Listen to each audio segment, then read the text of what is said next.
Hi friends, it's Brittany Valadez here for bravelydaily.com. Okay, you guys, so thank you so much for joining me today where I'm going to be talking about the movie Redeeming Love. I know everyone's talking about it, and I hope that my perspective maybe can be a little bit different from other people, but also the same, and you'll see why in a minute. So I had a chance to talk to producer Cindy Bond, and you guys, unfortunately, some of my interview was not recorded. The audio didn't pick up, but I did get some of it picked up as well. So I'll tell you like an overall summary of what wasn't picked up, and then you can hear the rest. First things first, I will tell you a little bit of what I had asked her that wasn't picked up, and then I'll give my review of the film, and then you can hear the rest. So I asked her, as you guys know, Redeeming Love is a hot topic right now. Everyone's talking about the film, especially in the Christian world, and there's a lot of Christian fans of the book that are excited to see the film or have seen the film, and then there are those who are like commentators and apologists who are talking about the film. And I've read articles about people who won't go to see it, and I understand why. Well, I asked Cindy, I said, Cindy, you know, people are talking about how they may not see it. And I know I did read an article on Movie Guide, and the person was talking about their husband who struggles with pornography issues, or had struggled with it in the past and is now like 2 years sober. And unfortunately, this is a part that wasn't picked up, and she did say that Francine Rivers, the author of Redeeming Love, as you guys know, she co-wrote the movie as well. And Cindy said that Francine was involved every step of the way. So basically the author of the book, since she was involved with the film, obviously approved of what happened in the film. Now, a lot of people who have commentated on the film haven't seen it, and I wanted to see it to kind of give my thoughts on it. And I have to agree with the Christian commentators, and I also see the side of the producers and the people who saw the film, who made the film. So let me tell you why. The storyline, fantastic. I've never read the book, so when I saw the movie, I just did not expect all the twists and turns. From that aspect, the quality of the film, the quality of the acting, the storyline was phenomenal. It was also very, very heavy, very, very heavy. Unfortunately, things like that are real, and that happens in a lot of people's lives. Either could be something like all of it or different aspects of the film. So that part, fantastic. I loved it. I'm, seen the movie a couple of times, to review it. And I just, the storyline was really good and hard hitting. Now, when it comes to the sex scenes, you guys, I know there are plenty of TV shows out there who show plenty of sex scenes, but as Christians, I think there's something that should be said, that we shouldn't be putting those in our films. Is sex normal? Yes. Is sex a good thing? Yes. Sex is meant for marriage. It was created by God. We shouldn't be scared of it. It's normal. When you love someone, that's the ultimate gift. But we don't need to see that on cinema screens. Okay, can we imply it? Yes, we have really good actors. We can just, shut the door. We know what's going to happen, But in this movie, when we are Christians, we don't want to be promoting nudity. Even if the author, even if the actors sign up for it and are like, okay, I'll do it. But I personally think we don't even want to imply nudity and force actors to be nude. Now, most of the time when actors are nude, they will have things covering their chest or their private parts, right? But what about the fact that it's just implied? And even if they didn't have things covering their private parts, which who knows, it most likely did. I know the strategic angles in there. There is a part where the girl's hair, Angel's hair, was covering her chest, and the camera angle had a bowl so you couldn't see her, area. We don't need to see that. It's like trying to be, like we're trying to be the 50 Shades of Grey, like Christian version or something like that. I think it's possible they were trying to walk the line of, appealing to the Christian audience and appealing to the mainstream audience. And I think it backfired in both. Now, if some of you guys are going to see it, I want to give you a tip on things that I do when I watch movies. There's so many movies and so many good TV shows that have great storylines and they're just so interesting. But this is what I do. So there's a sex scene I've tried before. Oh, I'm a Christian. It's no big deal. I can watch it. It's fine. Like, it's not going to make me go out and sleep with someone or whatever. It's fine. And then I'll watch it and then I'm like, why did I watch that? Is it necessary? Is it necessary? Literally, I would ask myself, would God approve of this? Yeah, probably not. So what I do when I watch a TV show or a movie with a sex scene, I just fast forward it. Look, you guys, I think any of us should never get to the point where we're so prideful that we think, oh, well, we're not going to get turned on by this sex thing. We can handle it. Hello. That's called the sin of pride. And the more we watch these sex scenes or these inappropriate scenes, whatever they are, the more we get used to it. And the more we get used to it, the more we get desensitized by it. So it's like no big deal. And we don't want to get desensitized by sin, because for some of us, that's when our boundaries will be pushed further. Well, this is no big deal because I've already seen it act out, or I can do this or whatever. And then who knows, when we're in the heat of the moment with our boyfriend, girlfriend, significant other, whatever, one thing leads to another and oh my gosh, and you didn't think that would happen, but then it does.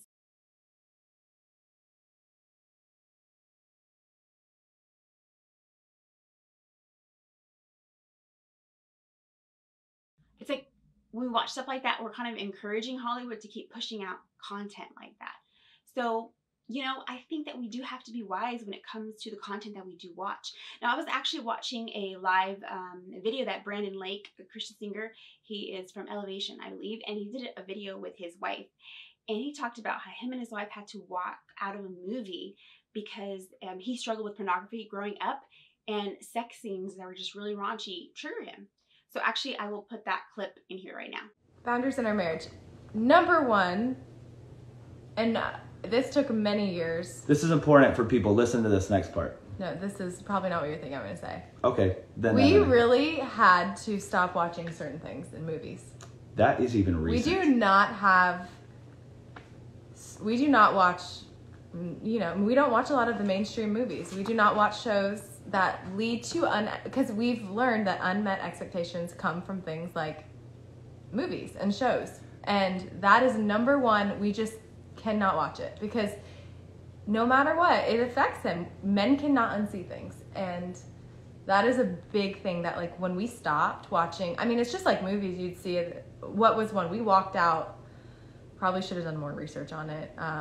It was a Leonardo DiCaprio movie. Oh, Wolf of Wall Street. Wolf of Wall Street. We walked out. Which was straight porn. It was all, I mean, yeah. We walked out and literally, like, from that, I think it was that, I'm very sensitive to what I see.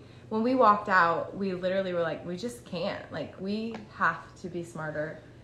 And I think that anything that triggers, guys, you have to learn how to do this, and I'm not great at it, but like anything that triggers an expectation that is not a holy expectation, like, you need to get rid of that trigger. Even Bridgerton, we started watching. Well, you didn't. I watched the first 2 episodes. And no, you watched like 20 minutes of the first episode. Right, checked out because I actually got angry. And I'm not being judgy. This is just for us. Right. But you really need to evaluate what you're watching. But it affects. I noticed it like triggers something in me. Insecurity. Here, a lot of times, something like that will trigger an insecurity in me.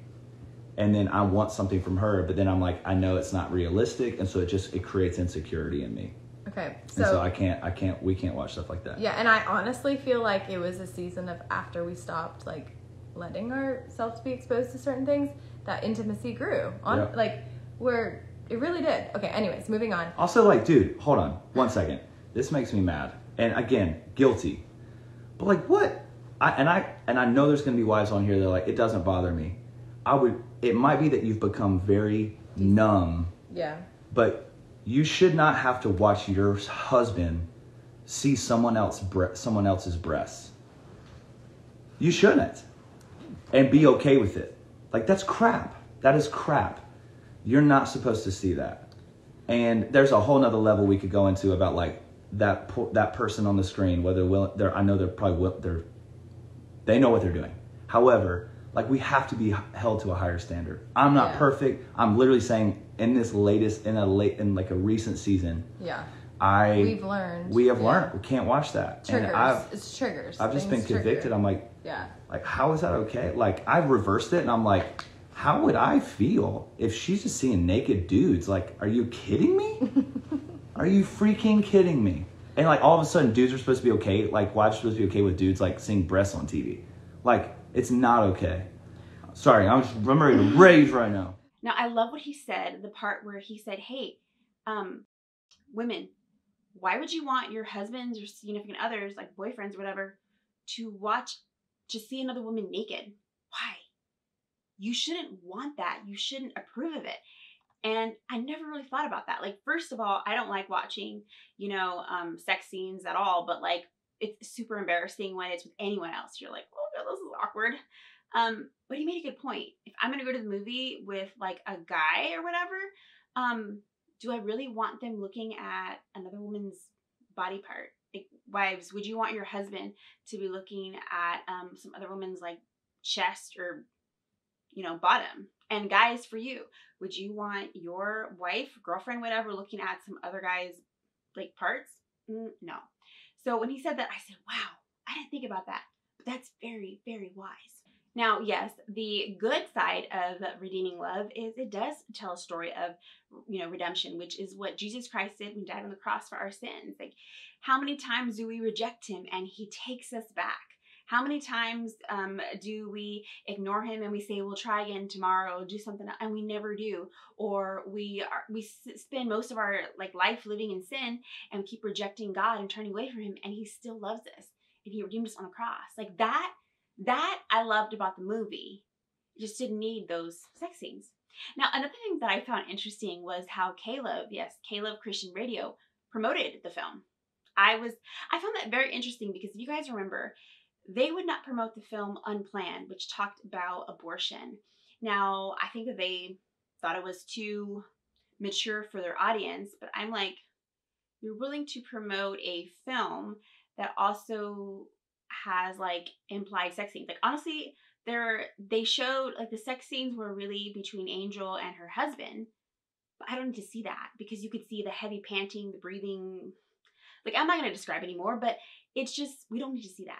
And so I was surprised that Caleb was able to promote that film, it being PG-13. I know, I think Unplanned had an R rating, but you guys, it did not deserve an R rating. Of course, I was given that because, Hollywood.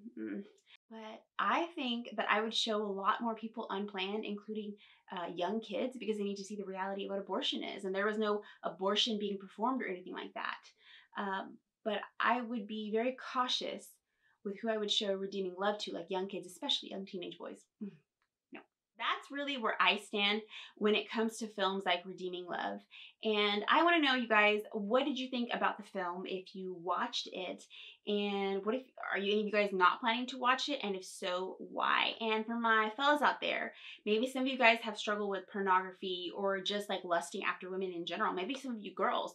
What are some tips that you could give us who maybe there's others who are struggling? Could you write them in the comment section below? So yeah, but right now, before I end this video, I do want to share the rest of my interview with Cindy Vaughn. And I do like the fact that the film did talk about, obviously, human trafficking and sex trafficking. That's stuff that we can ignore. It's just my issue, like everyone else, was with the sex scenes. Were they necessary? I want to say no. So yeah, so let me share the rest of my phone interview with Cindy. Michael didn't force her. Jesus doesn't force us. He gives us free will and choice. And watching the movie, it's there. It's all there. There's never a time that Michael forces her to do anything. He always looks at her to see, he gives it a beat to see if Angel is willing to do it or not. So, and that is Christ's relationship with us. He gave us free will, the ability to choose. Well, in Redeeming Love, she's the one that chooses to you didn't choose the life you have, but you can choose the life you want. She's the one that makes the choices in the movie. Yes, and do you think that is where feminists get it wrong? Because they say, what if there's a feminist that's like, oh, well, we have to go have a man saving a woman, but that's not really the point. That's not this movie, and it's not and they've misunderstood it.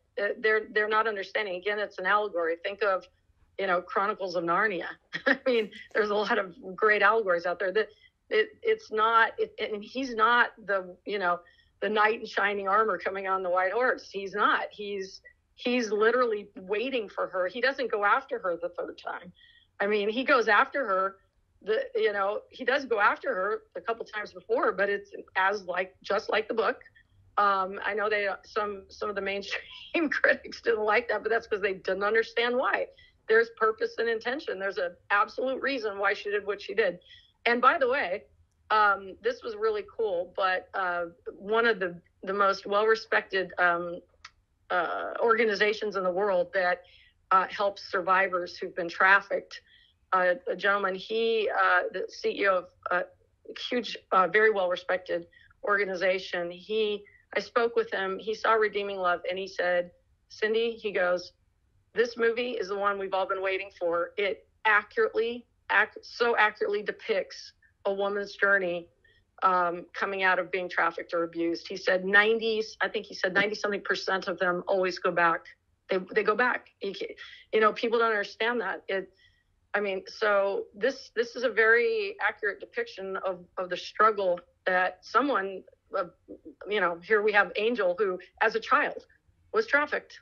And then she grows up into a brothel, she's in a brothel and prostitution. That's the only life she knows. So, so it's tough subject matter, but again, we faithfully adapted the book, and I think we did a really great job in putting together a 2-hour movie when the book's over 460 pages. Yeah, that's a lot of work. And, in regards to feminism and feminists, I understand that, especially if they're not believers, they can take something and distort it. And it's always an attack on the man. And why would the man have to come save us? I'm like, if we look at it from a Christian perspective, what is wrong with the man doing his job that God created him to do, which is to pursue the woman and to love her like Christ loved the church? So I've always been one to take that opinion with a grain of salt, as in, like, it's not important, because every woman wants to be pursued, and if they say they don't, they're lying, unless they're called to a life of singleness. And so right. I'm like, and yeah, there are, and all I hear from those that have read the book, I've never heard anything other, and those that have seen the movie so far, I hear them say, where can I find my Michael? I want a Michael like that. And like you said, and it works hand in hand, to have a relationship, a man who's pursuing you, but it's still your free will. It's not, we say in the movie, marriage isn't slavery. His relationship with her is not slavery. He's not, doing this, dominating thing. She still has her free will. She fully has her free will and makes her own decisions. And that's what she does in the movie. So, and would you say for her, her character in the film, that it could have been hard for her because she's so used to being used by men and being told what to do, that she has a hard time accepting and loving someone who is allowing her to choose to love him, and even if she keeps leaving him? Oh, of course. She's got a huge struggle going on. She's, literally just a survivor, but wanting to die. When McGowan gets a hold of her, she's ready to go. She doesn't want to live this life. The self-loathing, her trying to scrub her skin off in the creek, because of the shame and how guilty and awful she feels. She's a character that's the only life she's known, and so she doesn't know what love is. She doesn't know what making love is. She has no idea. She only knows one thing about men, and that's that they use and abuse her, and there's no emotion involved. So the only thing that she's ever kept is her true identity, because that's the one thing she could control, because everything else was taken from her. Thank you. It is really sad what people who are forced into sex, how it ends up ruining their lives. And I think that any sort of sex thing where someone is exposed to pornography at a young age out of no will of their own, and it becomes a hold on them, or if someone who is forced into sex slavery or is used, it distorts how God created marriage, intimacy, and love, because you feel a bondage to that sort of sex versus the sex that you choose to have with your spouse, which is God's intended love. Exactly. So I think that that's something that's it's really, really awesome. And I'm pretty sure which is why a lot of people love the film, because I'm pretty sure, even though some women haven't haven't experienced being sex trafficked themselves. They probably have understood what it's like to be used, whether emotionally, physically. Yeah. And so I'm hoping that, that's something the audience can take away from this film. And I don't want to take up too much of your time. I know our time is over, but I want to thank you for answering these questions. You did a really good job, and I'm so grateful to be able to share it with my audience so they can understand where you're coming from as well. Oh, well, thank you so much. Yeah, I mean, it's really, you hit the nail on the head, though. I've also said this movie is a shame cleanser because in culture, look how objectified, sexualized, and everything that we are. And, there are things a lot of women have done, a lot of us have done, we wish we hadn't. And there are a lot of victims that had nothing to do with the abuse and the horror that they suffered. But God is bigger than all of it. And this is a movie about freeing you from the bondage of the chains that you've been in, to completely free you and come into a relationship with him and leave your past behind. Oh, yes, 100%. And before I let you go, I do want to congratulate you on the work that you have done in the past. I've seen a lot of the movies that you produce. I'm like, I love her stuff. Great. Thank you. I didn't think it could get better after. I can only imagine, because that was a 9-year journey. Just started with a God epiphany in 2009, then 2018 to see the movie become such a great, huge success. But I didn't think it could get any better until Redeeming Love. And I'm floating on clouds, close to heaven. Thank you guys so much for watching this video. I really appreciate the fact that you guys checked it out. If you like this video, please make sure to give it a thumbs up and subscribe. I absolutely appreciate your subscriptions. And I have some great things coming to bravelydaily.com this year. I can't wait for you guys to see it. It's a lot of working behind the scenes, so thanks for your patience with me. Until next time, I'm Brittany Valadez for bravelydaily.com. God bless, and I'll see you in the next one.